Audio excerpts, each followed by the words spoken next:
Salam sejahtera Malaysia, terima kasih kerana menonton video-video dalam channel ini. Sebelum kita mula, jangan lupa untuk tekan tombol subscribe, share, like dan komen. Let's go! Salam sejahtera dan salam perpaduan kepada seluruh rakyat Malaysia. Berita panas hari ini bertajuk Zahid, seorang Najib ke penjara. Banyak lagi Najib baru muncul. Berita penuh. Walaupun bekas Perdana Menteri Najib Razak sedang dipenjarakan, namun perjuangannya tetap diteruskan oleh ramai lagi ahli parti, kata Presiden UMNO Ahmad Zahid Hamidi. Seorang Najib dimasuk penjara, 3 Najib baru muncul di Dewan Merdeka. Insya Allah, bukan setakat itu di atas pentas, dan di Dewan ini juga banyak lagi Najib-Najib baru akan muncul bagi meneruskan perjuangan Najib Razak, kata Zahid dalam ucapan penggulungan pada Perhimpunan Agung UMNO 2023 hari ini. 3 anak tersebut adalah Nizar Najib, Noryana Najwa Najib dan Nasifuddin Najib. Najib mula menjalani hukuman penjara 12 tahun selepas disabitkan atas kesalahan pengubahan wang haram berjumlah RM42 juta milik SRC International sendirian berhad. Zahid memberitahu perwakilan dia dan Timbalan Menteri Dalam Negeri Syamsul Anwar Nasara telah menziarahi Najib di penjara Kajang. Saya ingin kongsi bahawa saya ingin melaporkan saya sendiri telah bertemu dengan Najib dan melawat beliau dalam penjara. Saya sempat bersarapan dengan beliau dan bawa semua makanan-makanan kegemaran beliau untuk kami makan bersama, katanya. Zahid juga berkata, Najib menyambung pengajian peringkat Doktor Falsafah PhD dalam penjara Kajang. Selepas tempoh 30 minit, saya hanya 4 mata dengan Najib. Selama 1 jam 30 minit bersama dengan beliau, tidak perlu saya kongsikan apa yang kami bincangkan. Insya Allah, komitmen MKT UMNO yang mendapat mandat daripada bahagian-bahagian cawangan, yakinlah bahawa MKT terus komited untuk membela Najib supaya diberikan keadilan, kata Zahid lagi.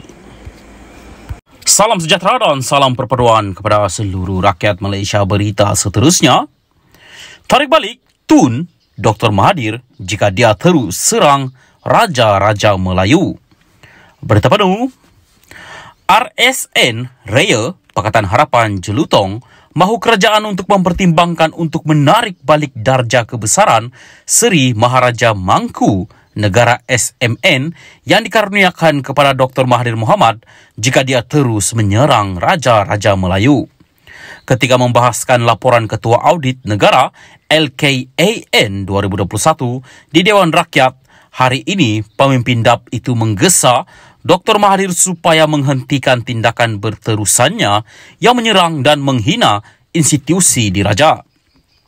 Saya minta seperti diucapkan Tambun Anwar Ibrahim di Istana Negara semalam kemarin, supaya polis diraja Malaysia tidak berkompromi dan mengambil tindakan terhadap Tun M. Dr. Mahathir kalau berterusan menyerang kerabat diraja. Saya juga minta kerajaan pertimbangkan supaya gelaran Tun beliau ditarik balik kalau beliau masih lagi meneruskan serangan-serangan ini, kata pemimpin DAP itu. Raya mendakwa menerusi proklamasi orang Melayu yang dicanang oleh Dr. Mahathir, berkemungkinan bekas Perdana Menteri itu akan bekerjasama dengan pengurusi Perikatan Nasional PN Muhyiddin Yassin, PN Pago, yang sebelum ini telah mengkhianatinya. Menurut Raya, kedua-dua mereka cuba menghancurkan negara dengan tidak membenarkan Anwar melaksanakan tugasnya. Pada 3 Jun lalu, Malaysia kini melaporkan bahawa kertas siasatan ke atas Mahathir berhubung isu dia didakwa menghina institusi raja sudah disiapkan. Peguam Rafiki Rashid Ali yang mewakili Mahathir berkata, bekas Perdana Menteri itu disoal mengenai video yang dikatakan menunjukkan pemimpin berusia 97 tahun itu bercakap di sebuah majlis. Dalam video itu, Mahathir didakwa membuat kenyataan bahawa orang Melayu tidak boleh bergantung kepada Raja-Raja Melayu untuk melindungi mereka. Mahathir juga mendakwa bahawa Raja-Raja Melayu telah menyerahkan negeri mereka semasa zaman penjajahan British untuk kekal berkuasa dan untuk gelaran raja. Mahathir disoal siasat oleh polis di bawah Seksyen 124B Kanun Keseksaan atas dakwaan aktiviti yang memudaratkan demokrasi berparlimen. Salam sejahtera dan salam perpaduan. Berita seterusnya, SPRM percaya Jolo sedang bersembunyi di Macau. Berita penuh. SPRM dilaporkan berkata Suruhanjaya itu percaya usahawan Malaysia Lotek Jo yang menjadi buruan tersebut sedang bersembunyi di Macau. Menurut laporan Al Jazeera hari ini, SPRM dipetik dalam jawapan bertulis sebagai berkata bahwa ini disahkan oleh beberapa individu yang pernah melihat Jolo di Macau. SPRM percaya individu-individu yang dikehendaki untuk kes One Malaysia Development Berhad, 1MDB, terutamanya Jolo, sedang bersembunyi di Macau, lapor Al Jazeera. Menurut laporan itu, pendedahan tersebut dibuat hanya beberapa minggu selepas penahanan suspek 1MDB yang agak tidak dikenali, Kek Kok Thiam.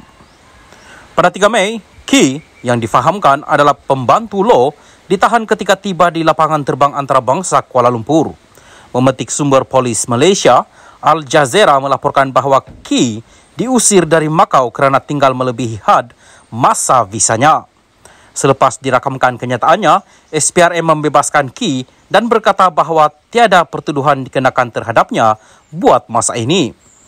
Putrajaya, kata SPRM, tidak menerima sebarang makluman daripada Macau mengenai pengusiran Ki, tetapi dipetik sebagai berkata bahawa mereka menyadari bahawa Ki dihantar pulang dari Macau berdasarkan rangkaian perisikan. Kertas siasatan itu tertumpu kepada aset milik Ki Kok Thiam di Singapura dan telah disiapkan dan diserahkan kepada pejabat peguam negara untuk tindakan seterusnya, kata seorang pegawai. Rangkaian berita yang berpangkalan di Doha itu menambah bahawa SPRM memaklumkan bahawa ia telah mengumpulkan risikan sejak kerajaan mengeluarkan larangan perjalanan terhadap beberapa suspek 1MDB, termasuk Ki.